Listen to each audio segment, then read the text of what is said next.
Cool, guys. So I feel like we can get started. There might be more people joining us later on, and I'll just try to keep an eye out for them and add them as they come on. Today, we're going to be continuing our discussion of the 7 Hermetic Principles of the Kybalion. And I think we're going to be beginning with number 5, the principle of rhythm. And I was just curious before we get started, if how this stuff is like, has anybody had any synchronicities with this stuff, or has it been showing up in your day-to-day life in any kind of interesting way? Have you been reflecting on it as you go about your days or anything like that? It's been interesting for me, the synchronicity of, I know you know, Jake, that I'm doing this, the music lesson with Victor Wooten, which is this audio Oh book, yeah. and it's a shamanic journey through musical modalities. But rhythm obviously is one of the big ones. And that, Tuesday I did my last session of it, and that rhythm was one of the modalities in his list. So, I find that intriguing. But I feel like most of this is stuff I already know, and it's just another affirmation of it. So, um, I don't know. I think it's all, if you're in flow, if you're connected to the rhythms of life, of nature, and um, our beings. And right now, a lot of the rhythm of the planet is kind of chaotic. There's a lot going on that's sort of ballistic. And Hmm. it's more like that pendulum ebb and flow kind of thing. Yeah, totally. Yeah, I saw that book club. It's so cool because I used to play bass, and Victor Wooten, of course, was like a Oh big yeah, the inspiration because he's master. like one of the best bass players in the world. So that's, yeah, really, really cool book. I want to check it out. Definitely check it out. This is my like kind of second or third time through it, and I get more and more out of it. But Do you it's play not. bass? I don't play bass. I play Okay. ukulele. Okay. 4 strings. It's like a bass. Yeah, but I have a banjolele too, which is really cool. But but it's not just about music. It's really about life. It's like parables, and we were, on the vision train. We've been relating it to artistic modalities, and that's more where I live. But Hmm. yeah, it's all very much um, about the listening, you know, about quieting your mind and really hearing what's around you or seeing what's around you, you know. Like you can listen with your eyes too. You can listen with all of your senses, Hmm. Hmm. but it's more that Yeah, when call you and can, response. right, when you can get really quiet and really present with things as they are and like really drink it in. Hmm. Right. It's amazing what connections you can make when you tap into, I guess, whatever will take you to that rhythm. Like for me, for example, psychedelics was what opened the door for me for connecting into my own spirituality.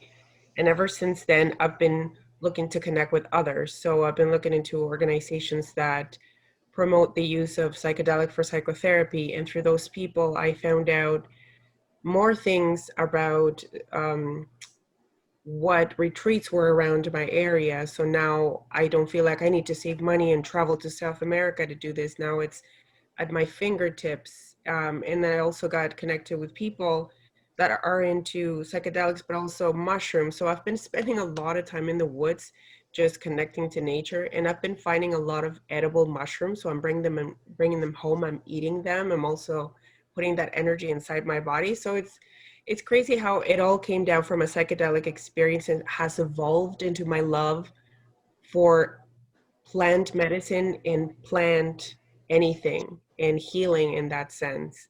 So it's been kind of like a song in a way for me. And that's just one thing leads to so many. right? So, yeah. Cool. Yeah, I feel like I got really turned on to mushrooms through psychedelic mushrooms, like all mushrooms through Yeah. psychedelic mushrooms. And I just started becoming really fascinated with them.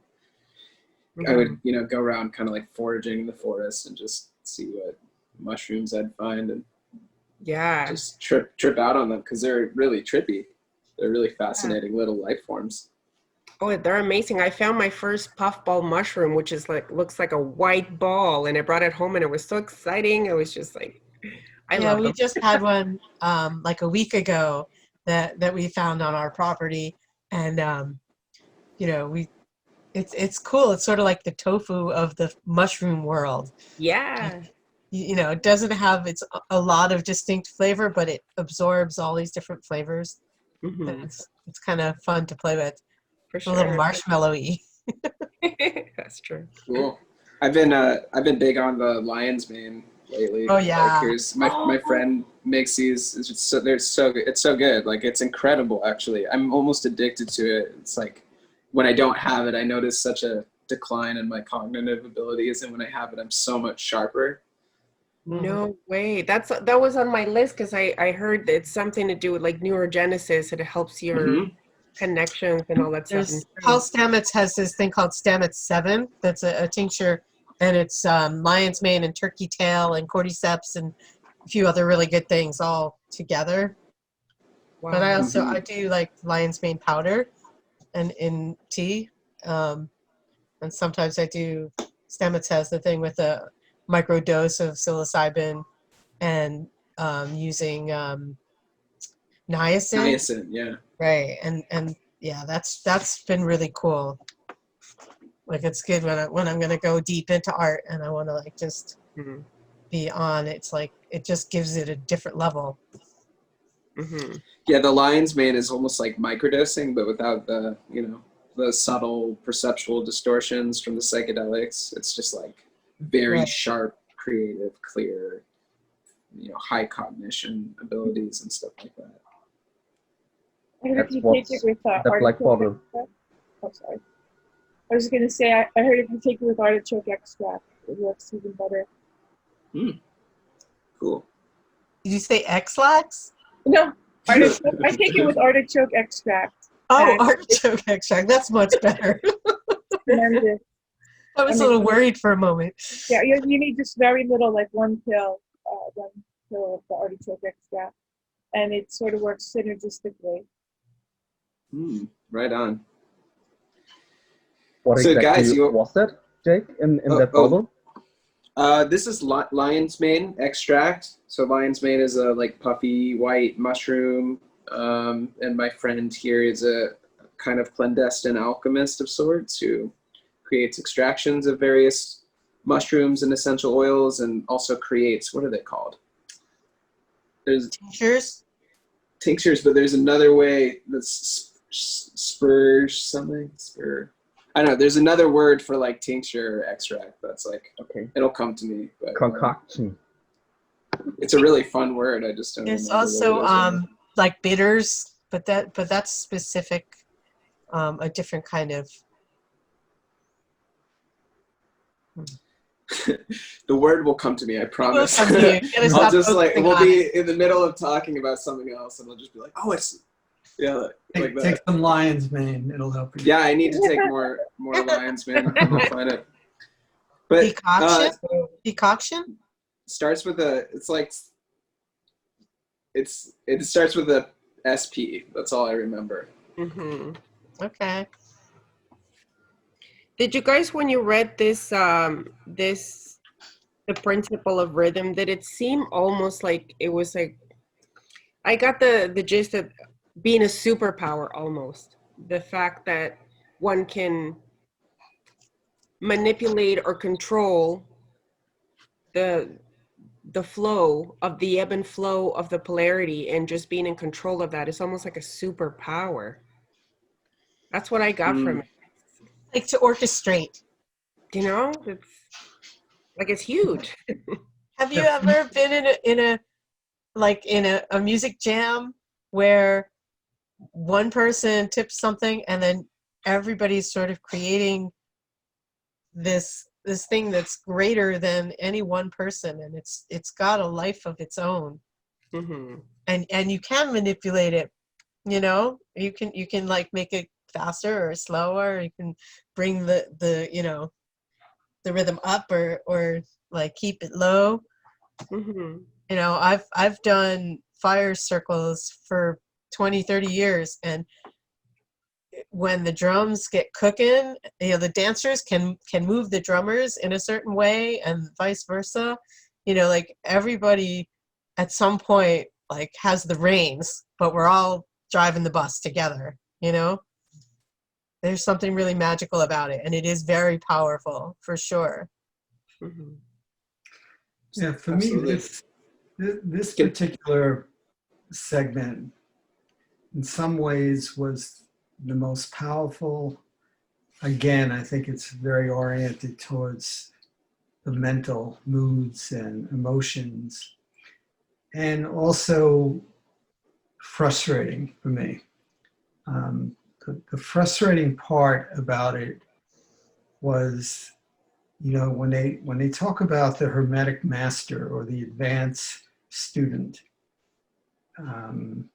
rising above a thing, letting it pass beneath, you know, refusing to participate in a backward swing, denial of the influence, you know, stands firm in his polarized position, allows the mental pendulum to swing back, you know, and this whole thing about the unconscious plane and the ego above the vibration of the unconscious plane. So I think that the part for me that, you know, frustrating is too strong a word, it doesn't really hit the core, but, you know, the reference to the master and the advanced student feels as if it's without, I want to say without substance, meaning, you know, we know what a master is, we know what an advanced student is, but in this section, I didn't feel like there was enough there about how one evolves to the higher plane, how one allows this rhythm to not be as influential as what this section is really talking about. And towards the end of the section, he even talks about reincarnation. And that was an interesting aspect also, because that added another wrinkle, you know, and that wrinkle is that the pendulum itself may involve multiple lives, where the swing of a consecutive line of lives might be on one level, you know, and one theoretically has to wait multiple lives until the pendulum starts to swing the other way. So I'm not articulating this perhaps as well as I'd like, but this feeling of, so how does the Hermetic master, what is the development then of the Hermetic master that allows, you know, this ego above the vibration of the unconscious plane of mental activity, you know? I mean, we could speculate about it, but it doesn't really give a lot of directive, at least from what I'm reading. And I'm curious if people, what you think, what you know. This chapter just introduces these different principles, and then they're, you know, gone into much more in depth in the rest of the book. So hopefully when it gets to the chapter on rhythm, it does dive more deeply into what we can actually practically do to help, you know, at least become an initiate and work towards becoming a master, as they say. As far as I've understood it, I think it kind of blurs the line between the law of polarization or the law of polarity and rhythm, because I think ebb and flow, it's kind of like two polar opposites flowing from one to the other in that rhythm segment. But I think what is meant with poise and mental firmness of the master is, I think he might soften the amplitude or the swing so that he's not carried away too abruptly, like those that are just, what's the wording, that are being used by these powers. Like through And what by practice? You through the know, practice maybe, yeah. And he practice. learned to use it and to go maybe with the rhythm, with the swing, to soften the impact so that he's not swung from one extreme to the other, maybe, but instead has a balance. They apply the mental law of neutralization, which to me means that they maintain equanimity without being caught up in either the, as they say in Buddhism, the grasping or the aversion. So they're not too heavily celebrating things that they consider to be quote unquote good, and they're not rejecting things that they appear to be, quote unquote bad. So I think that I think what you're saying, Benjamin, is true, that all the different kinds of principles all play into each other and they build off of each other. This one is very similar to the principle of polarity, and that the keys to understanding this principle lie in that one. It says, everything flows out and in, everything has its tides, all things rise and fall, the pendulum swing manifests in everything. The measure of the swing to the right is the measure of the swing to the left. Rhythm compensates. It's also understanding them both, the ups and downs, as being a continuous process and part of the same continuum, that, much like it states in the principle of polarity, are not separate. So it always equals out. It always, like, if it's up, it's down. If it's down, it's up. And that's just how things work rhythmically. And the master, recognizing that, doesn't go, oh my God, it's up, or oh my God, it's down, but rather finds a neutral point in the center where they can kind of just observe and watch the ebbs and tides and the ups and downs kind of move without getting too attached to it. And the word, by the way, was spageric. I think that's the word. That's like it's another word for tincture. Sounds like Pretty spaghetti. sure that's spageric. Yeah, it's like it's like an alchemical word for tinctures. I'm telling you, it's a real word. I don't know how to spell it, but you can probably Google it. You find it. Can you repeat it, please? What? Can I what? The word, the magical word. Can I spell it? It's only for the secret initiates that get the spelling of the word spageric. I can't. Tie it in the chat. We won't tell anyone. I don't know how to spell it. It would take me probably like a whole day to figure out how to spell it. But we have to consult the Kybalion. Yeah. It's in the I really hope that as we read this, 10 chapters from now, it just says the word spageric is randomly in there. And it's just like, oh my God. That would be a beautiful synchronicity. But I'm sorry for derailing the discussion. No, I like the application of equanimity, to what you're saying. I mean, the idea of 10,000 joys and 10,000 sorrows, that's a Buddhist principle, recognition of that and not getting too attached, or not being attached at all if you really go into non-attachment. But basically rendering each of those poles in a similar way. But the wording here is interesting for me, the unconscious plane. The idea, and it's a powerful image, the idea of sort of jumping up and letting it swing beneath you. Well, don't you think that the principle of rhythm can be worked with and utilized if you understand it? And what came to mind is, what about stock trading or something like that? Like, people who trade stocks or people who trade cryptocurrencies, utilize the principle of rhythm by understanding and being able to see trends and how things rise and fall, right? So like a good trader, understanding the principle of rhythm, sees when something drops down and then knows that that's a good time to buy because then it's going to go back up. So I feel like that is one practical application of the principle where you could look at it in action in the world. Mm-hmm. Yeah, but that's really Wake interesting.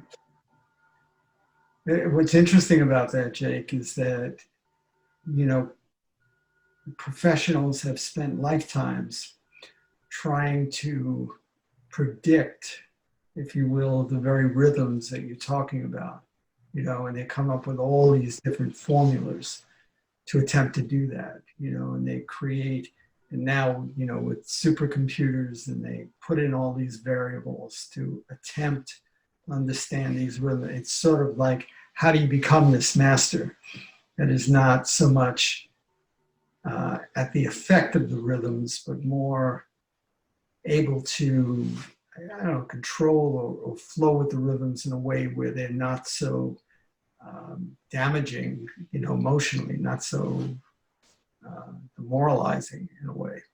That's what the, oh, please. Oh, I just think it's about that detachment from the things.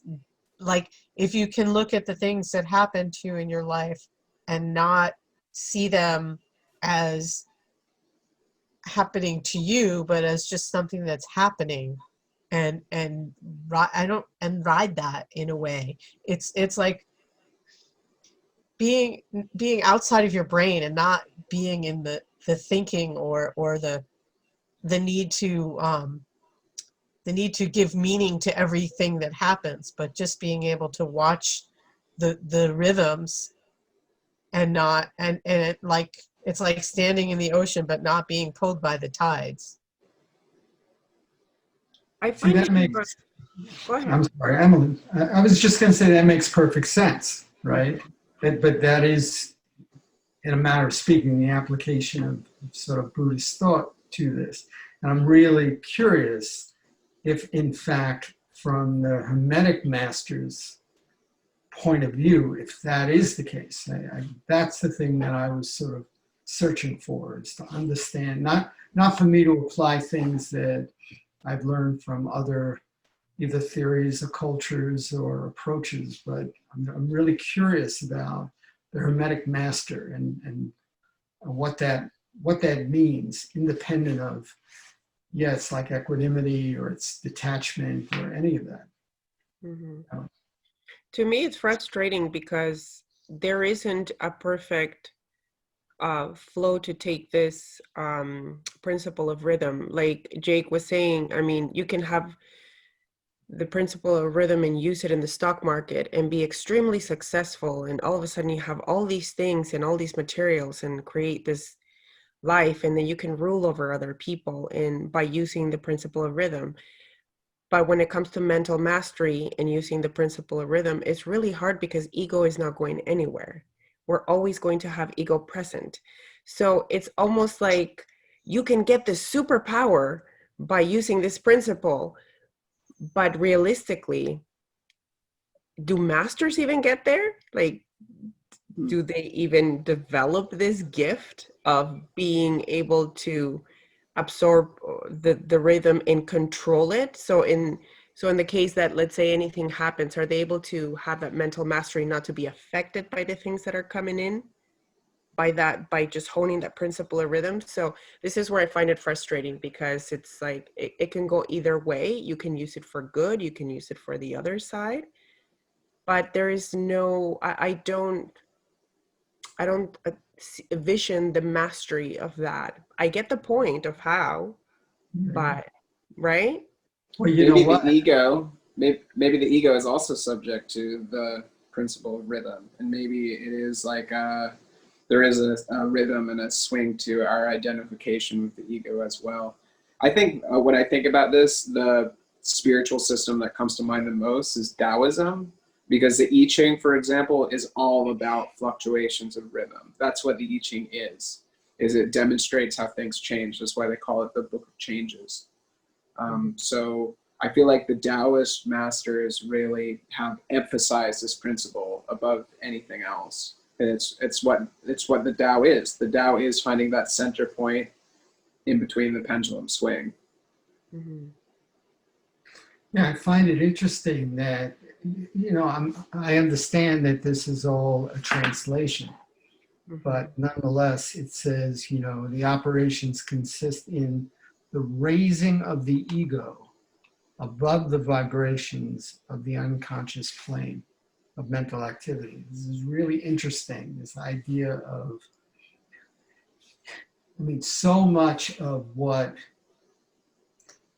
the movement, the rhythm towards, you know, spiritual fulfillment is somehow rising above the ego, not having the ego rise above. You know, it's very different, actually. It's you know, when you talk about ego death, you know, with psychedelics, for example, this is very specific in saying raising of the ego above the vibrations of the unconscious plane of mental activity. So to me, first of all, and I'm biased, obviously, in terms of years of practice a particular way, but it's very interesting that even the terminology unconscious plane, the inference here is that this is a lower level of vibration. It's a lower level of sort of, if you will, mental sophistication. You know, in psychotherapy, we're often interested in understanding how the unconscious influences the conscious. And the suggestion here is that this unconscious plane is where the real undercurrent, somebody said something about the tides or the what is that, the toe, the undertow, you know, this is where it's really happening, you know, at a very significant level. And if we can get above that, you know, it changes. So It's interesting. I'm not seeing that quote in my book. I wonder if we have different versions. yeah, or... so that's what I said when I talked about translations. I mean, I understand that some of this, I don't know, for me, it's page 33 in the middle.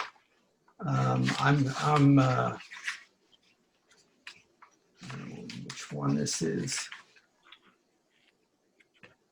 The Three Initiates is the author that I'm reading. I mean, that is the author. Yeah, interesting. There may just be different versions of it or something. But I mean, when they talk about the raising of the ego, if you think about the ego as our identification, and that's what it is, right? Like our self-concept, that's what ego is. So theoretically, one could raise the ego to a higher level of identification so that we're not identified with the limited self, but that our ego essentially is broadened to the point of encompassing something larger. Because in my experience with sort of ego death experiences is that there's always another ego that takes its place. It's like you can have an ego death and a self-identity can die, but it seems that there is a necessity, therefore, to then erect a new self-identity, and it's just endless in this repeating loop of new births, new identities over and over and over again. But probably with a certain degree of, you know, of those identities shifting over time to hopefully encompass something larger. So I guess that in a way our ego can still exist, but it could be broadened more and more and more to encompass a larger identity or something higher, which is perhaps what they're referring to. I kind of see that as, you know, we're in these human bodies, but we're not just this body. You know, there's the spirit and the soul self is, you know, has been around before these bodies and will continue after these bodies. And so it's sometimes, I think it's about that being able to separate from this individuated identity of who you are into the, the more vastness of life energy source, because in that we're all connected. See, that in some regards would make much more sense to me, what you just said. If the statement here was to connect with the inner flow of our energy and our spirit, and to recognize that we're simply, a body that is being housed, that the universal energy is being housed in this, and that's the way to essentially not be as influenced by this. That to me fits. I mean, that makes sense to me. That though is different from my way of looking at it. And I know I'm concentrating on this one sentence, but it's different than the raising of the ego. To me, that's more of a disconnection from the ego. It's being aligned with non-dual existence. Which I think is what spiritual enlightenment really is about.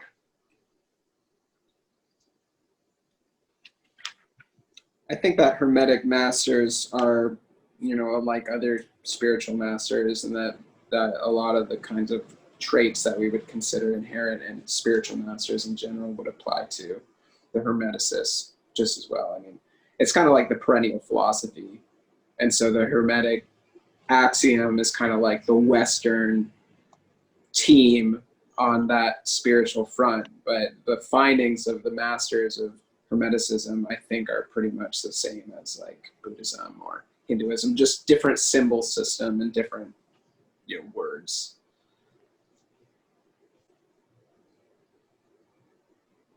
So what do you think about this, though? I mean, in a general sense, do you believe that you have to, in order to experience extreme joy, you have to have had experienced extreme pain? I think that your capacity for feeling is relative for both positive and what we might consider negative emotions. So if you're closed off in general, you're not going to be very sensitive, and you're not going to really feel those extremes very much. But I think that people that have a greater capacity to experience sadness also have a greater capacity to experience joy, because they're more open and more feeling and more emotional by nature. So yeah, in that way, I would say that is true. But I think what you just said is a little different, and I totally agree with that. Do they need to go through the experience of that? I'm not necessarily sure if that's the case. Yeah, and that's also what I got in this section. The idea. But when you go to a very broad perspective, though, like the Buddhist idea of infinite births and reincarnation and stuff like that, maybe somebody who does experience a huge amount of joy and bliss in their life did experience an enormous amount of pain in their life as well, but maybe it was in a prior birth or something like that. And there's the conditions of karma, that might give rise to that. Yeah, and they talk about reincarnation in this. That's yep. Yeah. What about, let's say there's a psychopath who does not have the capacity to build those emotions within themselves, extreme joy, extreme sadness, things like that. It just makes me think of that, maybe because I deal in mental health. It's just that capacity to create that space to understand and from experience. And what about those people who just don't have that in their emotions or lack? Just a thought. Well, I guess that the principle of rhythm applies to everything, not just emotion, So for one, like a psychopath who is not really subject to feeling emotions in the typical human sense, they're also subject to the principle of rhythm, but in different ways, just through the laws of nature and such, It's, yeah. But I guess for the sake of us trying to glean what is practical from this principle and wanting to find ways that we can apply it to our lives, it does make sense to think about, to consider mental health, because I think that probably most people who are inclined towards reading these types of books are trying to discover ways that they can make themselves feel better to a certain degree. So yeah, it makes sense to emphasize that, but I think that the subject matter of the book is very broad. So they're talking about, you could even look at weather patterns, or I think economies are an interesting thing to look at in regards to this principle, or whatever it is. I mean, even there's theories about, like Terence McKenna has this theory about the ingression of novelty over time. I don't know if any of you have ever read like Time Wave Zero, his theory about that. But basically the idea is that time is based off of this principle, and that the frequency of novelty, meaning like new weird things that happen, changes over time. So you get periods where it's really slow, like the Dark Ages, and you get periods like now where it's just an insane amount of novelty happening at once. And this kind of occurs like almost like if you'd look at sound waves or something like that. And yeah, I mean, that's also the way sound operates, the way frequency operates when you actually look at it in a visual sense and see that it is the ups and downs and the fluctuations of rhythm over time. You can really see this principle play out in tangible ways. I see that, like, where there's waves of fanatical people, like, out in public, like in the 60s, there was a lot of fanaticism, and things were like kind of at a boiling point. And I feel like we're in another one of those kind of very volatile times right now, where there's stuff going on planetarily, all the fires and tornadoes and hurricanes and earthquakes that are happening in a lot more frequency right now. And it's like the pendulum is hitting a point where it's getting ready to swing back the other way. Let's hope so. What was that? Well, we have to hope so. Let's hope so. I think it's got a ways to go yet. That's why I said getting ready. I don't know that it's making that shift yet, but yeah, we better hope it's going to make it soon.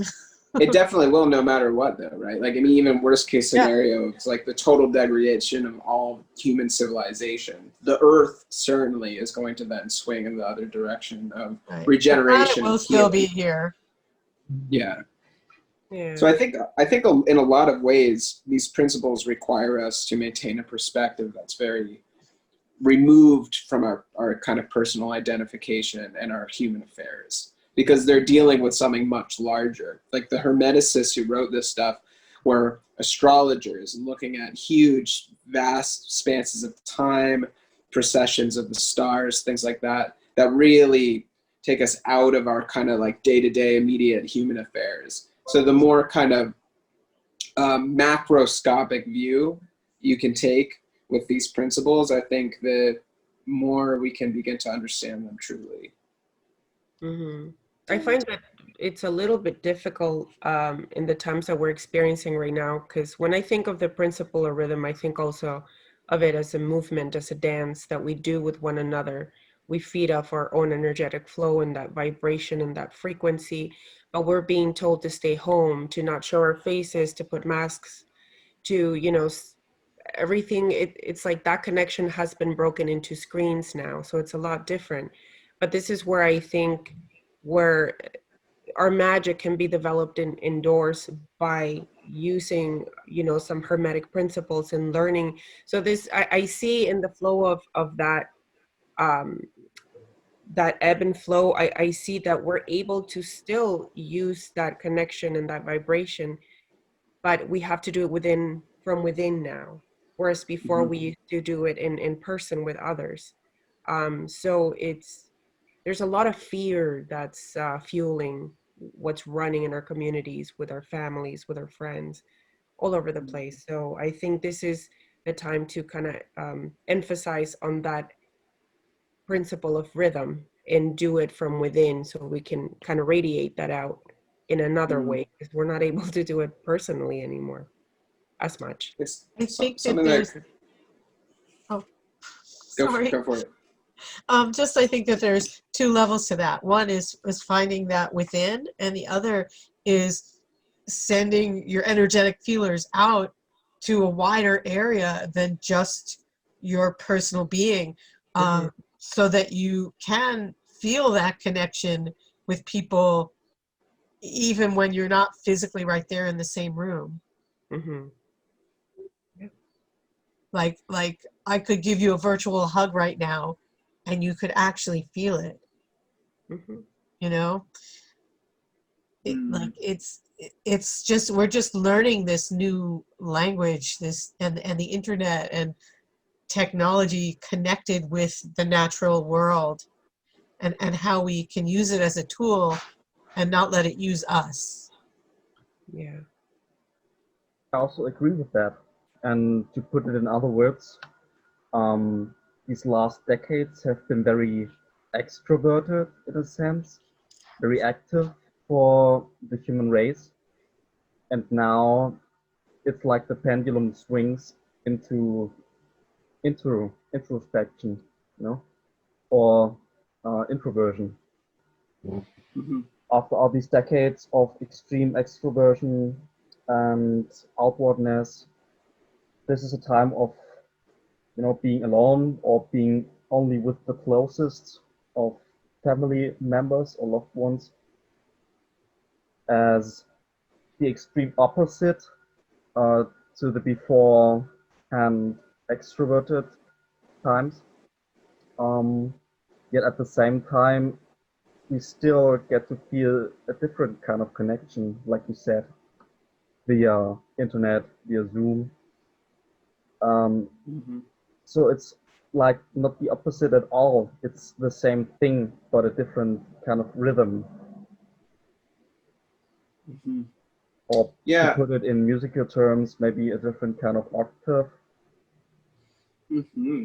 Yeah, Different octave's an interesting kind of like concept to bring to the table. I feel like, because with rhythm and with you know, frequency and all this kind of like musical terminology, there's also the ability to ascend to a higher octave, because the octave is the same, it's the resonant frequency, it's just on a higher level, you know. So maybe we're all on different octaves kind of through the situation, or maybe the majority is on a certain octave, but we can, through our own endeavors and conscious will, kind of ascend to a higher octave. Or a higher vibration. It says in my version anyhow, you know, that the master, the use of his will, he attains a degree of poise and mental firmness. Yeah. That idea of poise and mental firmness, you know, it's really not giving in to the emotion, the rhythm of the emotion and the mood, and staying centered. I think it's really about having a centeredness, so you're less influenced by it. This section, I don't know about other people's versions that they're reading. To me, there was so much about emotion and mood, and I thought more so than most any other section I read so far. What version do you have again? Sorry. I don't know. I downloaded from the internet. I don't know how to. From the internet. Okay. Yeah. I found for the most part, the different versions I've seen are like more or less the same, maybe aside from like a few words here and there. But I don't know, maybe there have been, you know, redrafts or updates of it or something like that I'm not aware of.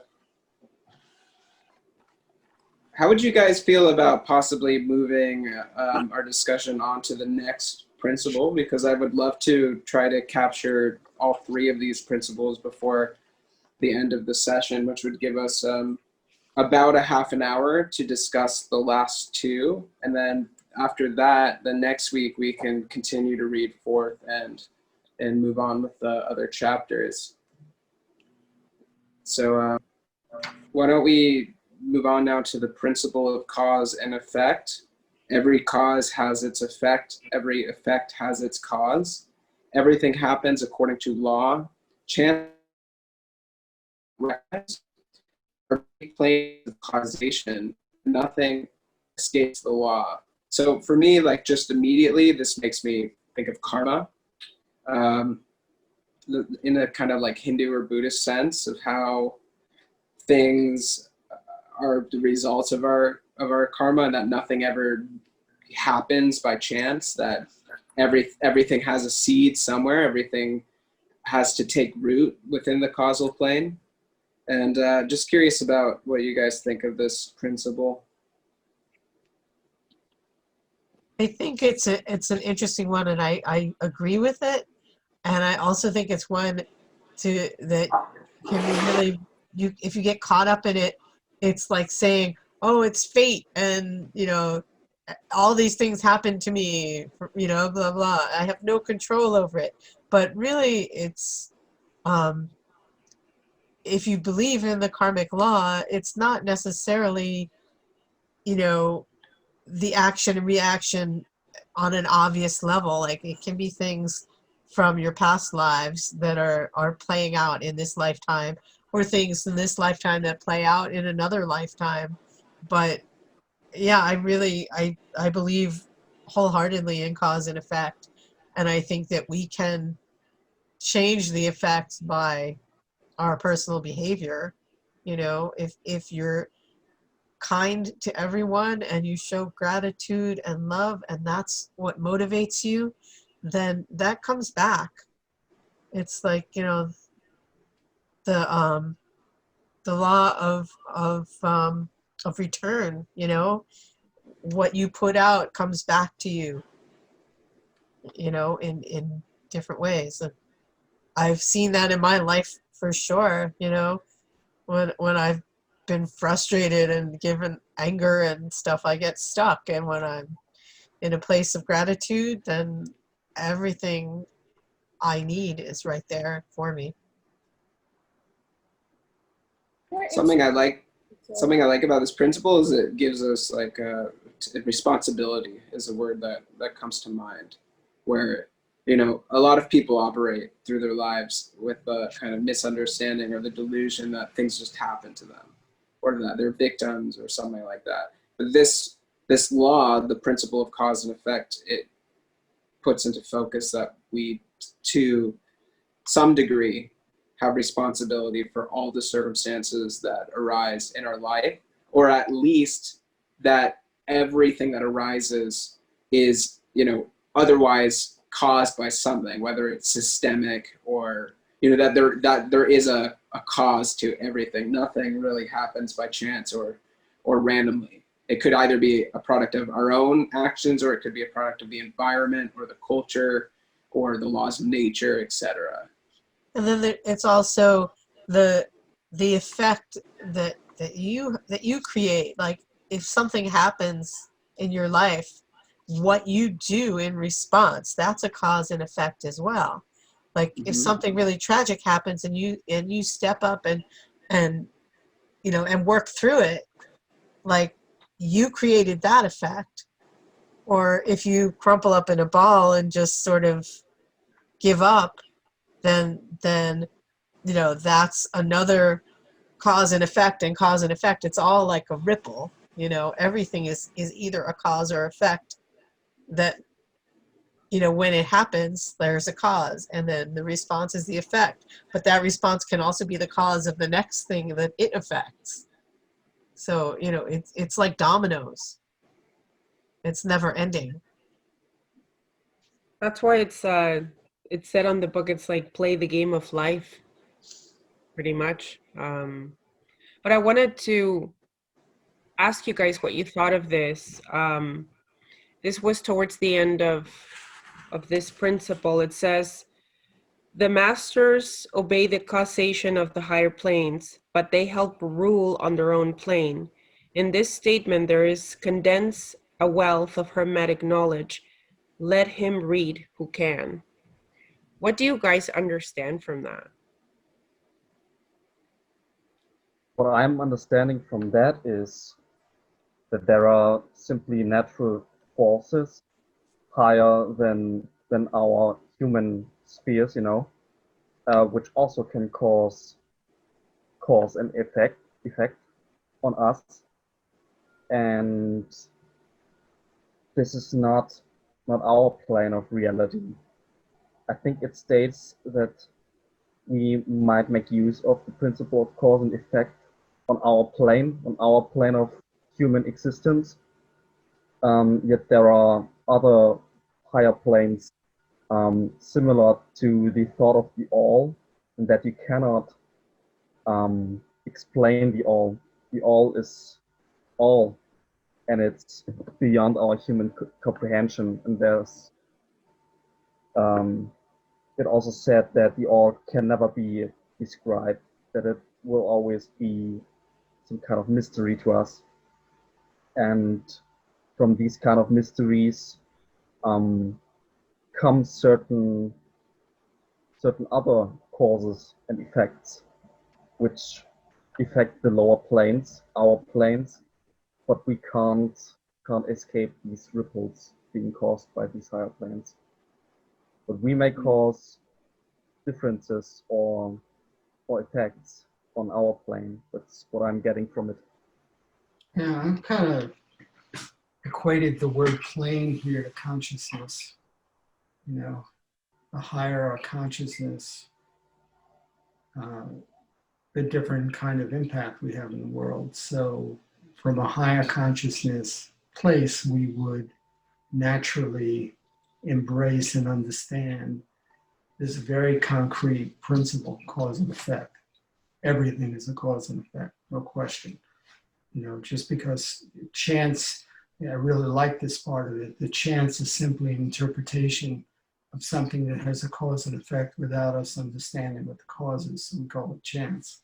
So in higher consciousness, when we're aware that everything is cause and effect, the way we're going to perhaps relate to our environment can be very different, should be very different actually, because we recognize that the movement of just one pebble changes everything in the world. You know, that's a conscious state of being that many people don't possess, you know. So they walk through life, it's like walking through a field and stomping on the flowers, you know, but just having no consciousness about it. So that's what I got from that section. I think what Benjamin said was really, really good. What comes to mind with this is that, you know, with magic, for example, like it's quite an empowering act to just say, I want this thing to happen and I want it to go this way, and that's how it's going to happen. Like that's what kind of magic or manifestation magic is to an extent.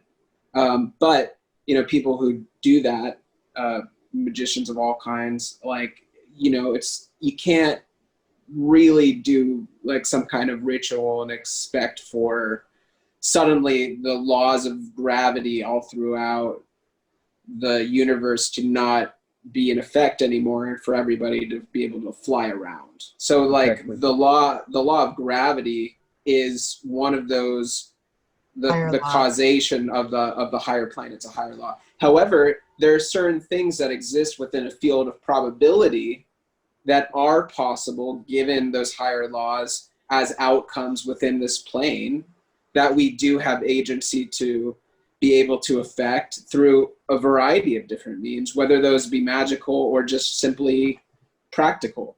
You know, that we can make a difference, but we can only make a difference within the limitations of the laws of nature and the laws of our kind of default reality that we exist within.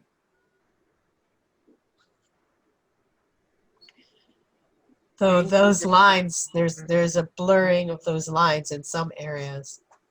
And, you know, I have witnessed and participated in magic that was beyond what I previously thought was possible.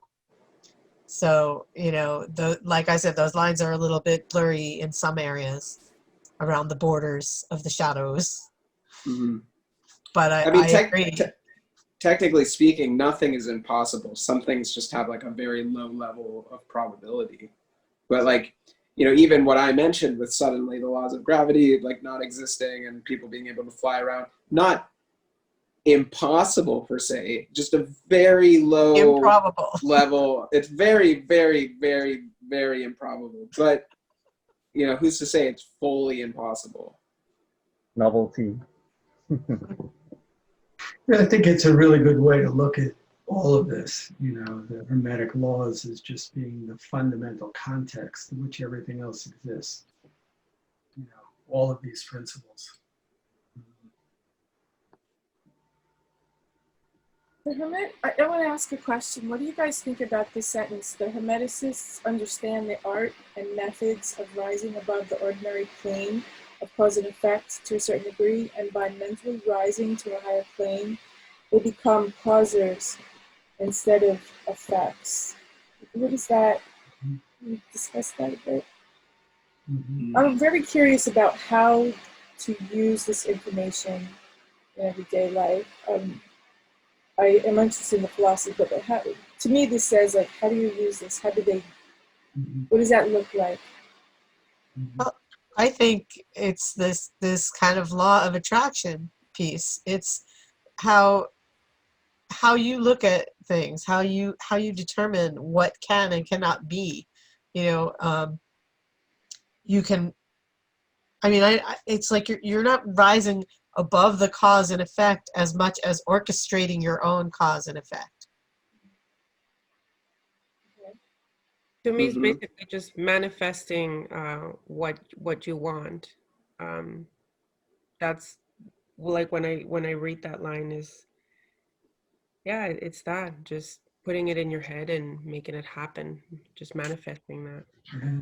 Yeah, I see it maybe a little bit differently than that. For me, it's sort of like Buddha, you know, operating on a certain plane of consciousness.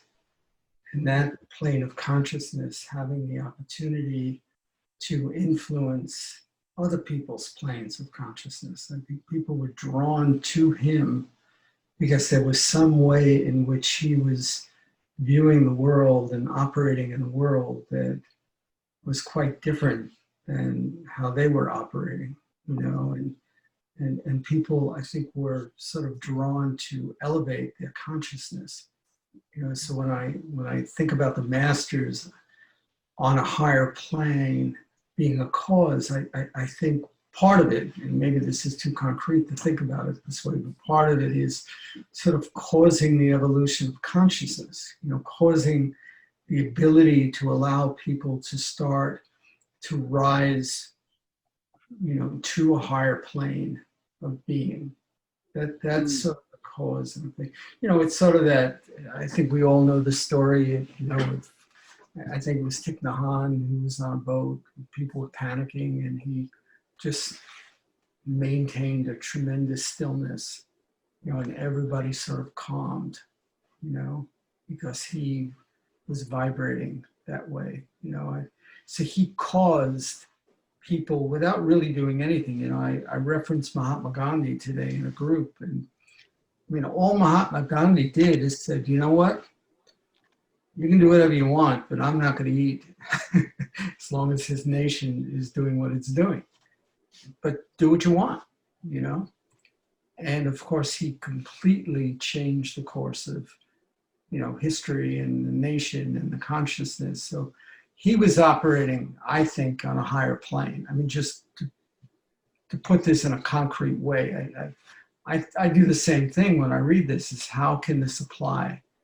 You know, how can this be absorbed in a way that's helpful in our own life, to other people's lives? So that's the way I interpret that. it makes me think of that scene in The Matrix where Neo visits the Oracle and there's the kid who's bending the spoons and he's like, you can't bend the spoon, that's impossible. You just need to realize that there is no spoon and that it, it bends. So I think it's the same thing as what they're talking about, is that when you realize that we are the dreamers weaving the dreaming and we're all a part of the collective dream, and that's really all it is. When you see things from that perspective, when you see yourself as literally God, and that therefore you can create causation because you are that which has created everything, then you have incredible agency to be able to affect change in the world. So it is about ascending either literally to a higher plane, like could also be referring to literally visiting higher dimensions of consciousness, or it could be, as you're saying as well, ascending to a higher plane of consciousness that has more agency to be able to affect things. Because also most people are kind of stuck in the endless hamster wheel of react, like reaction creating karma and over and over and over, and they don't ever stop. They don't ever stop to extricate themselves from that cycle to be able to see where they can actually consciously create. And I think that doing that, and there's a lot of ways of doing that, meditation being one, is extraordinarily empowering to be able to stop the endless cycle of reaction and to step outside of that so that you can, with your conscious willpower, actually begin to tend the seeds of where you want things to grow. Yeah, I think that's what the principle of rhythm is about, what you just said also, right? The way to change rhythm is sort of stillness in the middle, as opposed to racing to each pole. You just actually create a greater pendulum. So, yeah. Definitely. An interesting analogy that comes to mind for me now is when reading or hearing cause and effect, I tend to think of throwing a stone into a pond. And the way the Kybalion states it, it seems to me it's similar to realizing you're not the waves and the ripples of the pond, but instead you're the one that's throwing the stone, causing the waves and the ripples. It's like going from that one plane, being in the pond, and going to the higher plane, the thrower, who throws the stone, which Good then analogy. enables you to cause, essentially, something, cause and effect. A lot of people don't really believe that they have any kind of agency to create change in their life. Like a lot of people, perhaps the majority of people, just operate under the assumption that they are like a tumbleweed that gets thrown about by like the winds of chance. And so I think there's something really empowering for people in a practical sense to just realize that we can create our lives however we want to, and that we actually have power and agency if we're able to use our willpower towards the ends that we would like to see. That we actually can say, I want it to be more or less like this. And if we have a concrete enough and workable enough model of reality and a blueprint to make that happen, we can do that. That's a weird question, the question of control. Because often I had the impression whenever I let go of control, things just started flowing. But the way all of this seems to be is that the Kybalion states that control is possible, or control is good, or something masterful, but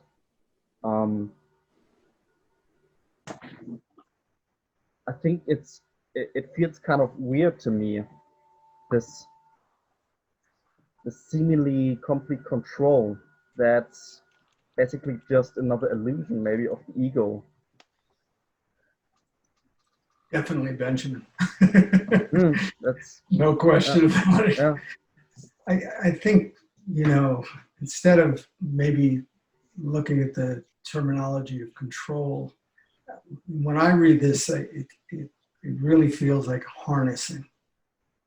The ability to harness these principles and these laws rather than, I would agree with what you said, which is, when you let go of control, which is an illusion anyhow, right? Nobody escapes this life alive, right? There is sort of virtually no control.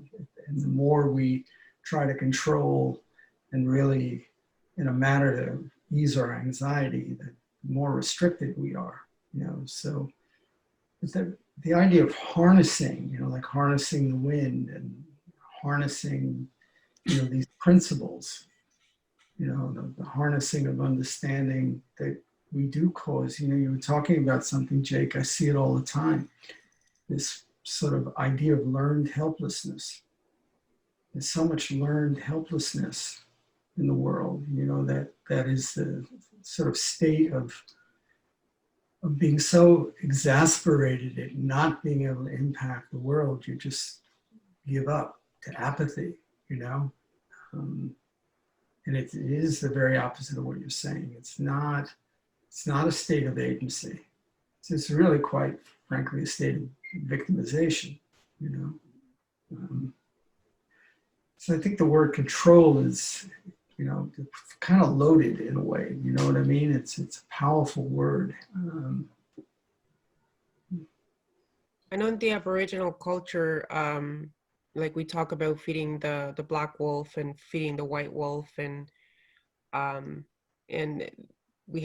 we talk about having the ability to control which wolf we want to feed in order to be balanced.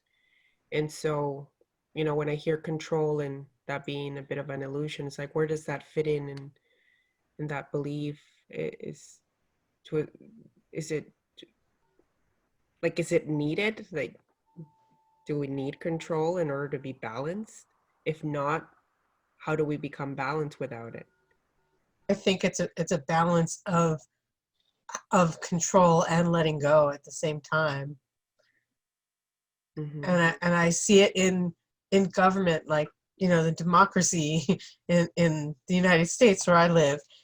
The reason that democracy is failing is because a lot of people feel like they have no control, and the only way you have control is if you act upon it. It's people who say, "Oh, I don't vote because I feel so disillusioned by the whole notion of democracy." Well, if you vote and you're vocal about your feelings, the theory of democracy only works if people take responsibility for it. I voted for this guy to do it, to make all the decisions for me. You got to let that guy know what you think. You got to tell him if they're doing stuff wrong and refuse to let them, do what they're doing. And there's been so much apathy and that same sense of people feeling like they have no control. But the truth is we all have that control, but we have to be willing to take the responsibility for it. We have to be willing to be the cause, to create the effect. I read this book in maybe like April or something that was called Power versus Force. And it was talking about we all want to have agency, right? But there are coercive ways to do that, and there are more harmonious ways of doing that. And the more harmonious ways always win out in the end, and that's what this entire book is about. There's some things where it's like you just can't force it, or if you do force it, it's not healthy, right? It's like if you want a cup of coffee, you could get a gun and go into a coffee shop and put it up against somebody's head and be like, I want a cup of coffee now or I'm going to blow this guy's head off. And you might get that cup of coffee, but you might get a whole lot of other stuff too. Or maybe you go in there and you're not even really trying and you're just being a sweet, friendly person, and you start talking to somebody and you're really engaged with them and they really love the conversation. They're getting a lot out of that and it's making them feel good. And they're like, you know what, I'm going to buy you a cup of coffee. And you might get that cup of coffee through a way different strategy. So I think that it's kind of the same way when it comes to this stuff, where there is like you do need to have there is a balance of poise or control of yourself, but Yes. not trying to coerce other people in a way that is violent or is in any way harmful to anybody else. Yeah, I think that's right Oh, sorry. on. Go ahead. Controlling oneself. I mean, meditation is the act of empowering oneself to not be so under the influence of thoughts. And it really is about self-control, not being a controlling being, but self-control. When you talk about the wolves, the white wolf and the black wolf, I go back to that word harness. I don't know that it's as much about, I mean, internally it is, we have to control those two elements, right? Do we harness the white wolf? Do we harness the black? How do we, depends on which one you feed, right? I mean, so I think a lot of people attempt to develop a sense of security and well-being by controlling. They attempt to control the world, their world, and they're frequently frustrated, and they get more and more tightly wound. Perfectionism is the ultimate process of trying to control your world, So But yeah. the magic is knowing how to smooth the world. Like, you get more flies with honey than with vinegar. That saying. It's like, do you push against the river, or do you find a way to get the tide to bring you where you want to go? Mhm. It's like, and you can go somewhere by walking. You can walk on the side of the creek, or you can hop in the creek and let it bring you faster where you want to go. So, like, on a literal sense, the choices you make can bring you places in your life at a slow pace, or in a nanosecond, from 0 to 70 miles an hour. There's a level of not just controlling yourself, but through kindness, like your example, Jake, in the coffee shop. You can get a lot more done through cooperation. You can get a lot more people working together to make something happen. So you're not controlling other people. You're just, sending out a signal and finding more things that are aligned with your path to help you on that path, and not focusing on the things that are keeping you from it, but focusing on the way to get where you want to go. Yeah, I think that makes a lot of sense. I think what you're saying is that there's a flow that we can choose to work with. And so we have a choice, and we can choose to influence an outcome by working with the laws that already exist, like by choosing to go into this flow and influencing it. And we can influence things, like Jake said, in a very forceful way, or we can influence things in a gentler way. And I feel like the gentler way is the way that's actually in flow, whereas the forceful way is like trying to control, and you're never going to be completely in control. And I think that's why people drive themselves crazy, because they can't really. You can't. It's an illusion to be completely in control, because there's so many other factors involved. But to be able to influence and like finesse and find your way into that flow, and then use all of these principles, like the one that we just did before, which is the rhythm, you know, and all of these principles really combine together. I mean, it really is like an art. It's like the principles of permaculture, which very basically is about creating an ecosystem of sustainability. I mean, I don't want to get into that right now because it's a whole other series of you know, concepts, but the basic idea is that you plant things that support the things around them, and everything cohabitates and everything feeds everything else, and it's working symbiotically.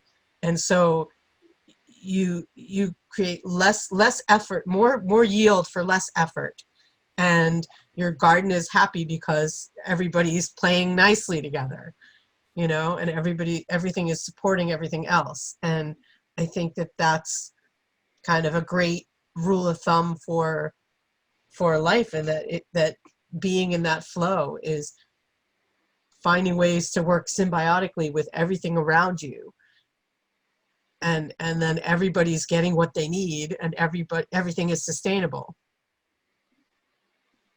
Not to jump too far ahead, but I do think that this ties in with the next principle as well, which is the principle of gender. And basically, you know, traditionally, masculine energy is associated with ambition and focus and drive, and feminine energy is associated with receptivity and things like that. So there are, you know, the positive, negative polarities. And it seems like what we're all coming to the conclusion about is that it's necessary for the intermixing of both masculine and feminine energy in order to create manifestation. That one needs to be yielding and flexible, but one also needs to be clear, lucid, and focused. And so it goes into that principle of gender, where the masculine and feminine principles intermix, and it's in their union that stuff happens. Yeah, when I read this about the description of feminine energy, it was as if the feminine was the right brain, you know, and the masculine was the left brain, you know, and the feminine had all this energy, you know, that it was like the bee that was hovering about the hive. It was very powerful. But what you're saying, Jake, absolutely, that it's yin yang. It's the connection between the two that essentially creates life and sustains life. It's kind of like the water is the feminine and the masculine is the container.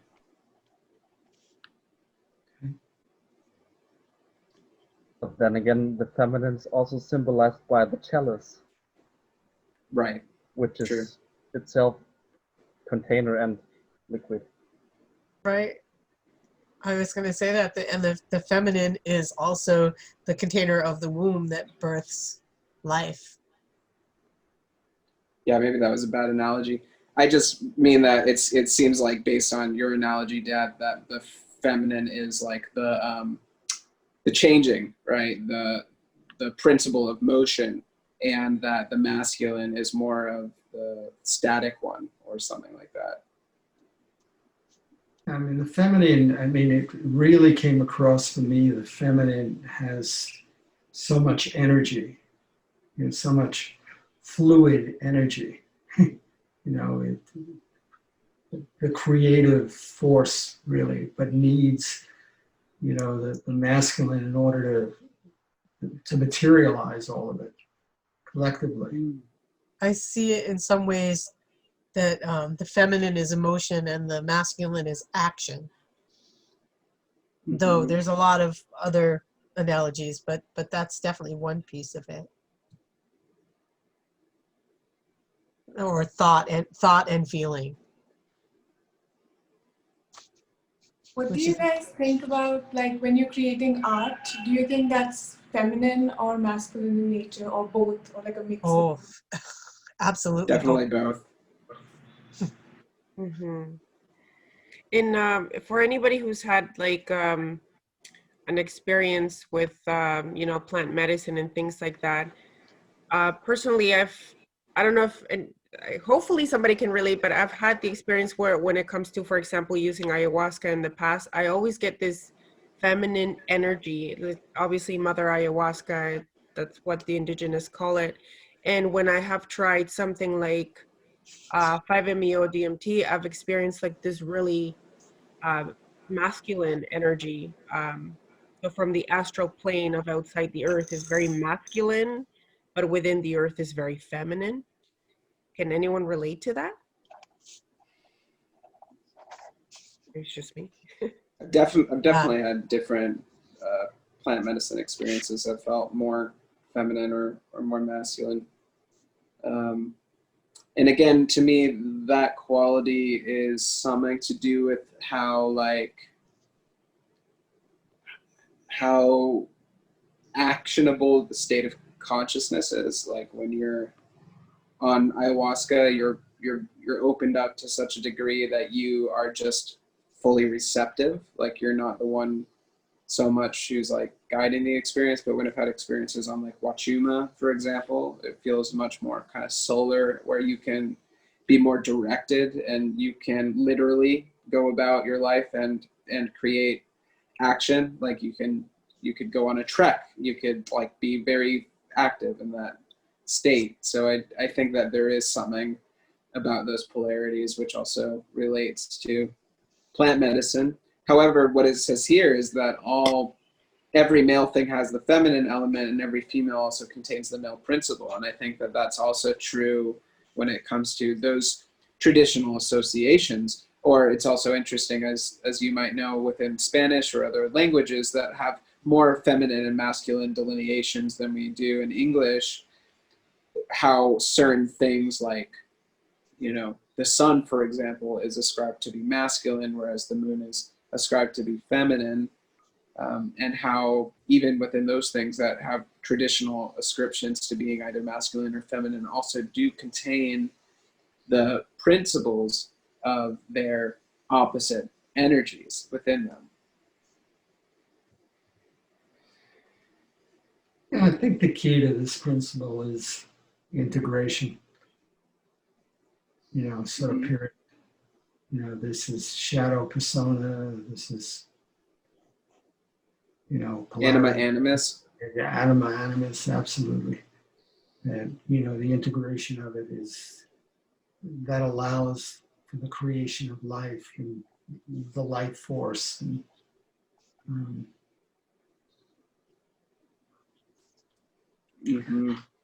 So everybody, I'm going to go. Thanks so much. Late. All right, Dad.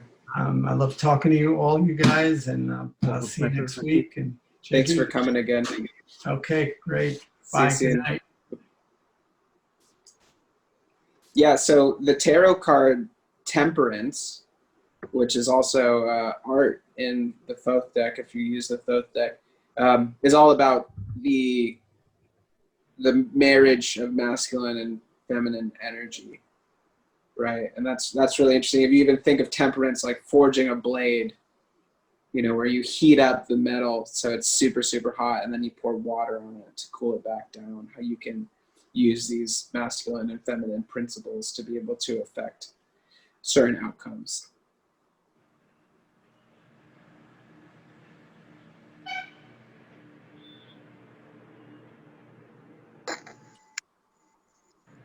I think that we understand that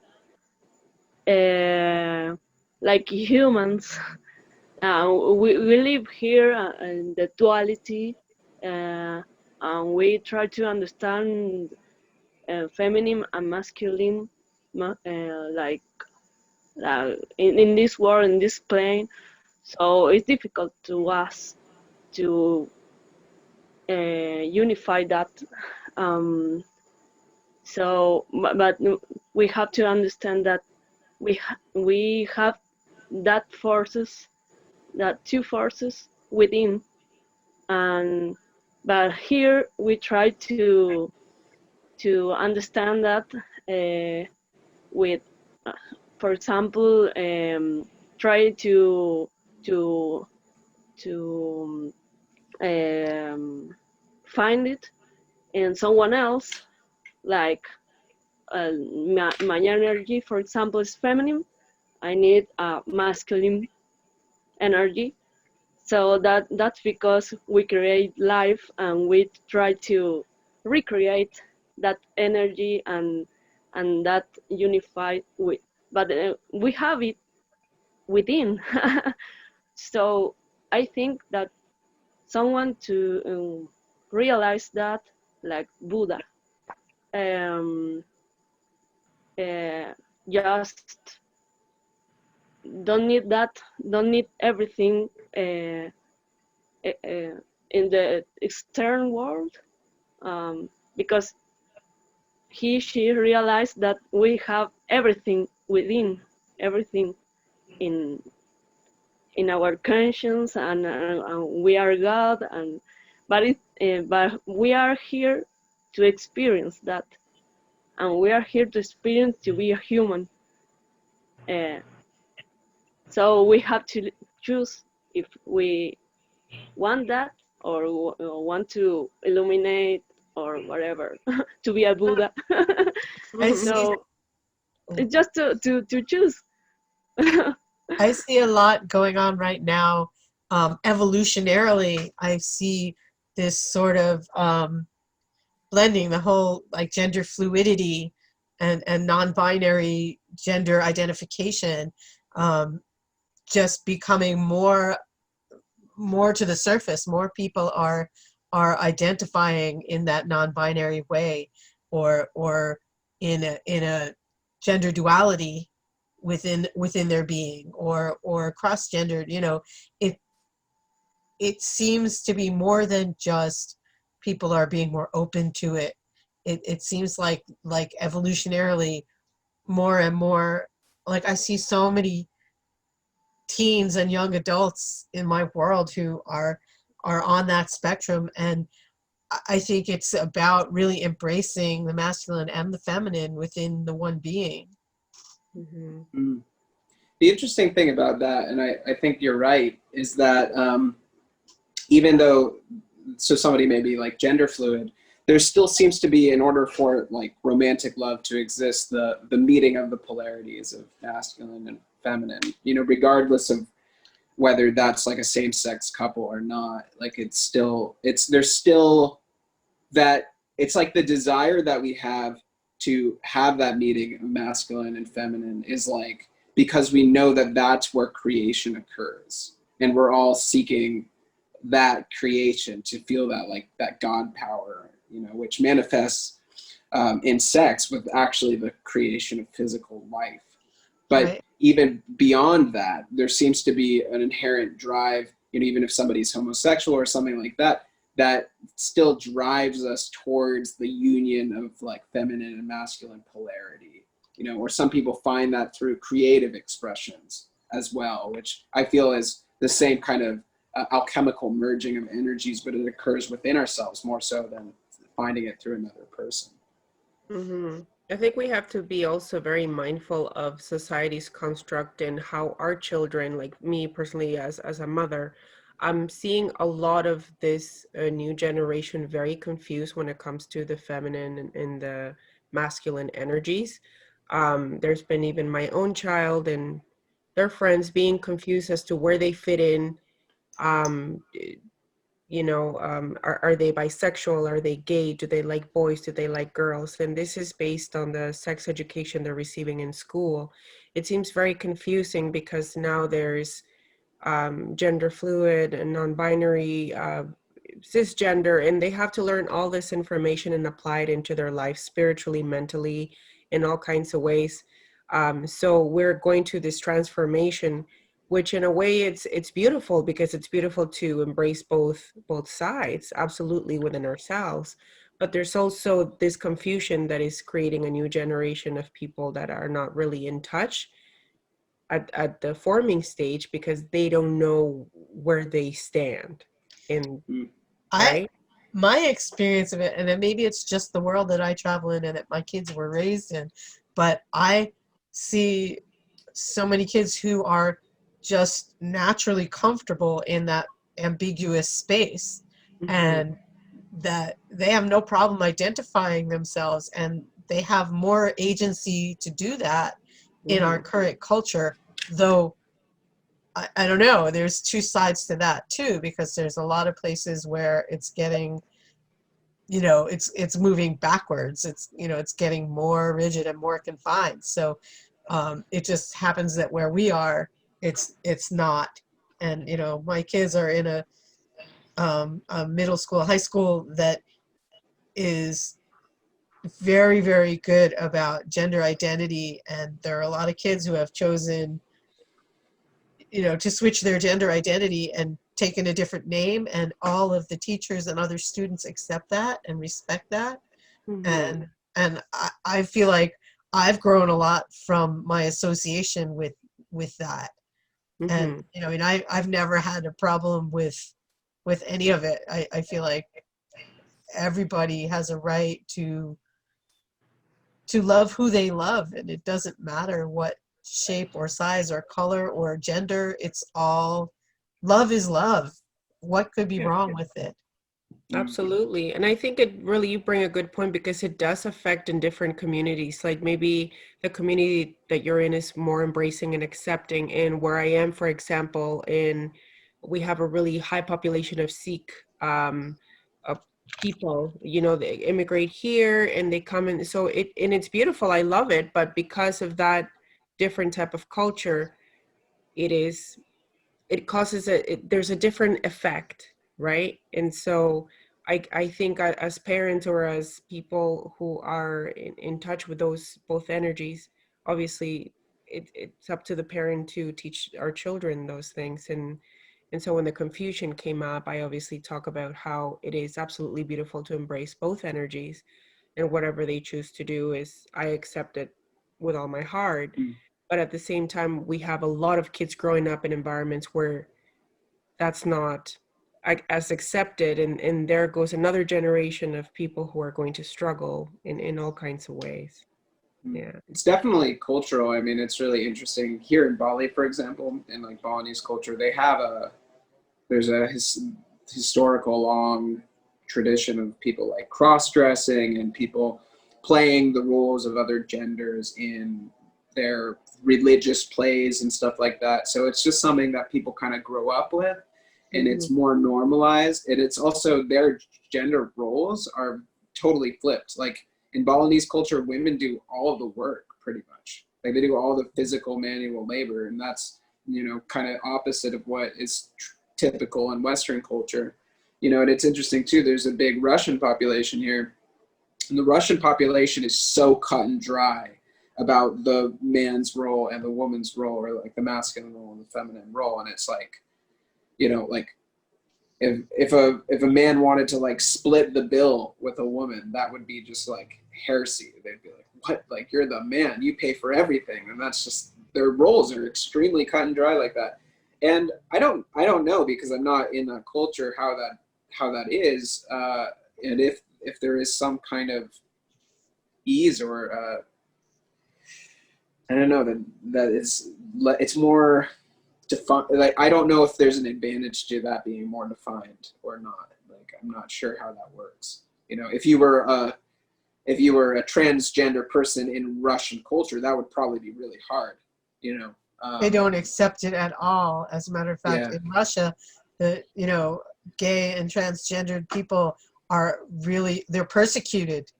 Yeah, they can be in prison. It's really, really, really bad there. Yeah. Wow.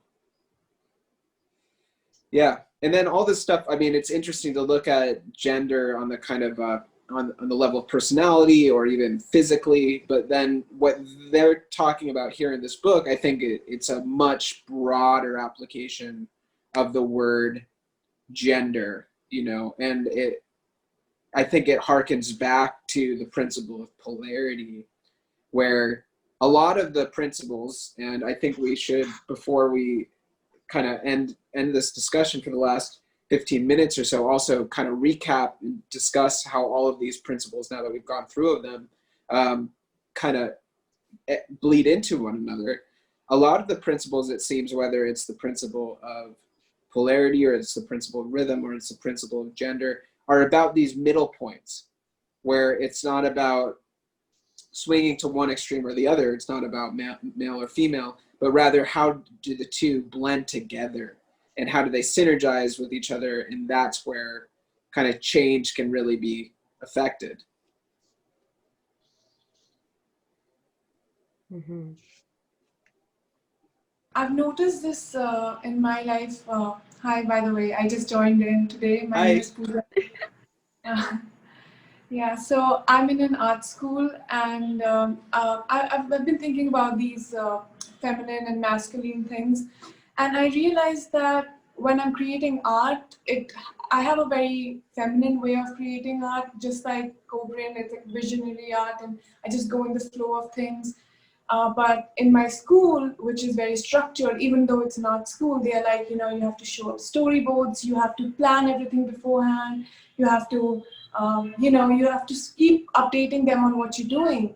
And it's just really, really frustrating for me as an artist. Like, I can't really show up for that because I don't even know what I'm doing until I finish it. So I feel like that structure of an art school is kind of masculine, maybe a little more overpowering, but yeah, I mean, that's how I was kind of looking at it. Yeah. I totally get that. And I went to art school, and I felt like, I spent several years sort of being in that structure, and then my last couple of years of school was all about sort of the unlearning. And I was lucky to have a mentor who was very much about breaking out of the box. And everything we did was, no holds barred, like, go against the rules, go against the grain. And it was good to have the balance of the two. And I'm much more like you. I'm much more intuitive when it comes to my art, though I find that the challenge of writing artist statements and writing statements about my art has given me so much more awareness of the structures beneath it. Even if it's intuitive, there's a foundation there, and there's a concept, and there's dynamics within the art.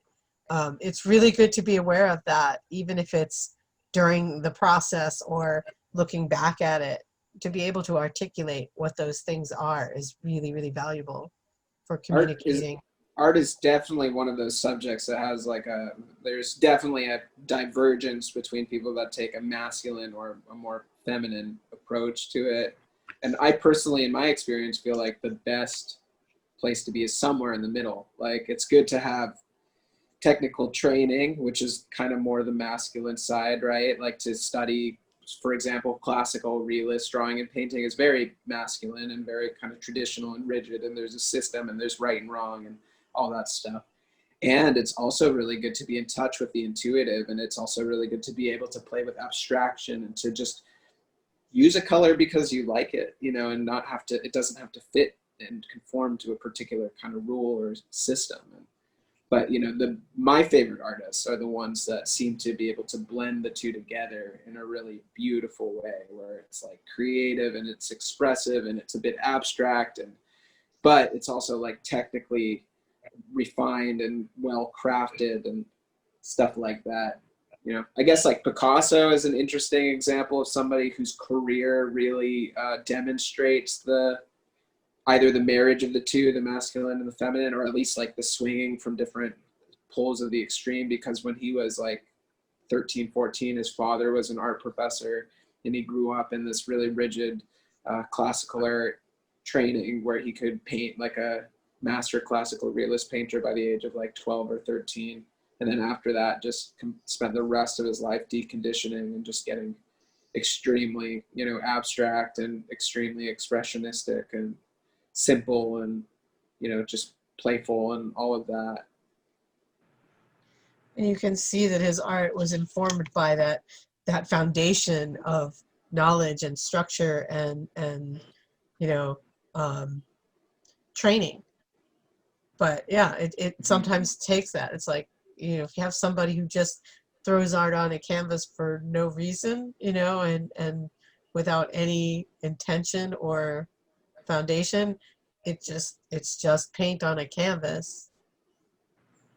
I heard somewhere, I think I read it somewhere, that Picasso could copy any artist from the past. Like, he trained himself so well that he could copy the style of any of these amazing artists in the past. And then he's kind of left all of that and started his own practice to like kind of abstract. So it's interesting to know that he did all of that, he knew all of that, even though his work, like the one that came to be famous, was completely different from that. Yeah. Gustav Klimt is another cool example. You know, like he had a, you know, academic training and foundation to his work, but then especially later on in his life, got very expressionistic and loose with things. And Klimt is almost a better example of somebody who really married the two together, because his work was really decorative and really expressive, but also really honed and refined and had that classical sensibility to it also. And yeah, a lot of even my, you know, favorite living artists like you know, Android Jones, or you know, a lot of painters in the visionary scene, kind of like Martina Hoffman, whoever, they come at it from those different perspectives of having a foundation in classical drawing and understanding kind of the more masculine technical side of things, but they're also open, intuitive and expressive and experimental.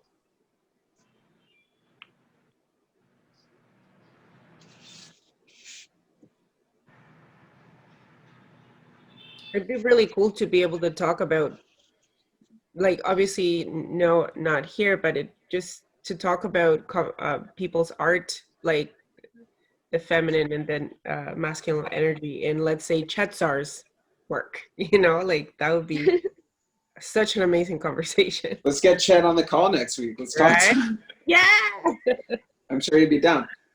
Oh, that'd be awesome. He loves this stuff. He's a magical motherfucker, that guy. Yeah, he is.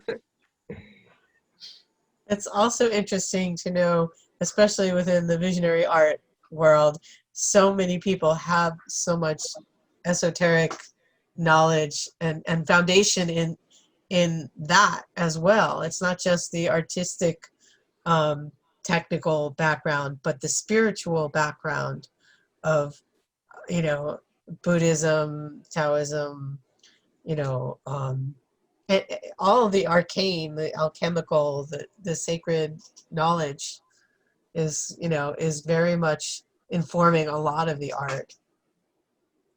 Mm-hmm. Absolutely. Art so yeah. It's a good night all right. Yeah, so I thought that perhaps, because we only have like 10 minutes left, maybe, I like where this discussion is going, but I thought we could kind of reel it back a little bit and just briefly kind of go through the 7 principles again and kind of what we've gotten from the book so far, because this is just the introduction phase. And next week, we're going to read forward. So next week, we're going to discuss chapter 3, which is mental transmutation. We'll have the entire discussion, the whole 2 hours, to go deep just into that one principle. So to recap, the 7 Hermetic principles upon which the entire Hermetic philosophy is based are: 1, the principle of mentalism; 2, the principle of correspondence; 3, the principle of vibration; 4, the principle of polarity; 5, the principle of rhythm; 6, the principle of cause and effect; and 7, the principle of gender. And then we also touched in a little bit about the history of the Kybalion and the history of Hermes Trismegistus and where all of this Hermetic stuff comes from. So what do you guys think about all of this stuff so far? It's been a lot. There's been a lot contained in only 16 pages. We have 6 hours of discussion now recorded of 16 pages of reading. It's pretty remarkable. It's all good, interesting stuff. I can't wait to go deeper into it. Absolutely. It's kind of describing, this is the power that you have. and now we're gonna jump into the meat and potatoes of it, you know, with the rest of the reading. So I'm super excited about that. Dive right into the kimchi and tempeh of it. Right. Exactly. Great. For me, it's Right Sounds good. great. We have to learn a lot. I think it's helpful to think of it more like remembering. Like, you know all this stuff already. We all know all this stuff already. Absolutely. Like, we're just remembering it. Yeah. Mhm. Yeah. Thank you. That's What right. I find also particularly interesting is how much the seemingly different laws blend together and how interconnected they are.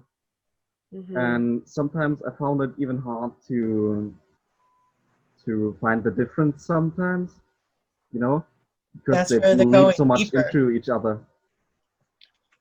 Mm-hmm. Yeah, Yeah. I Nuances. think that comes with the understanding and the deepening of the understanding.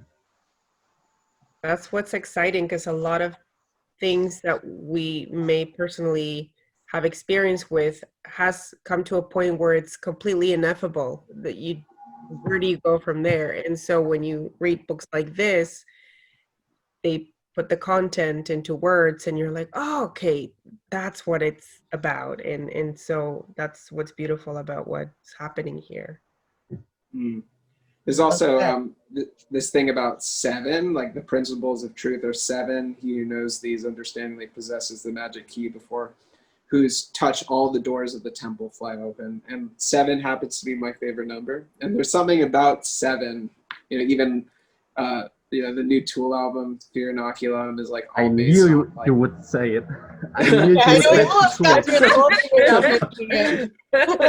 it's all about 7s, that album. It's like Yeah. all the rhythms are based off 7s and time signatures, and then like also, you know, the tempest, like with the 7, and there's something about 7 being a significant number. It is a sacred number.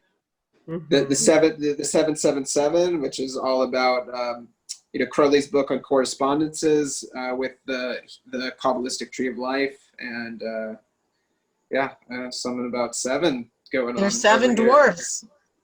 There's 7 dwarves. We did a whole series. My friends and I did a whole series of 7s. We made this grimoire for this live action role play game that we were doing, and I have like 30 pages of 7s. Wow. I'll have to hit you with some of that, maybe. Yeah. Well, you can add 7 more to your list, and they're the principles of the Hermetic philosophy. Funny you guys bring that up. Yesterday, I took a screenshot of Causation. They had this autumn talk yesterday at 8 o'clock, and when I took the screenshot, there was 777 viewers. So I used it. That's like, yeah.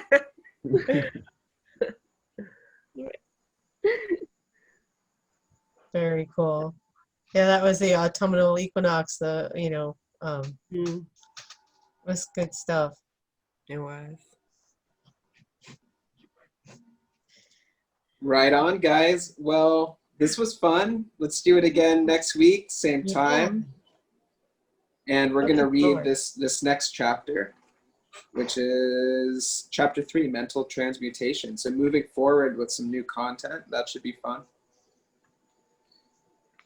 Sounds good. Really cool. Yeah. See y'all next week. See you next week. Thanks again for nerding out with me. It's really fun to do this. Bye, guys. All right. Much love, everybody. Goodbye. Goodbye.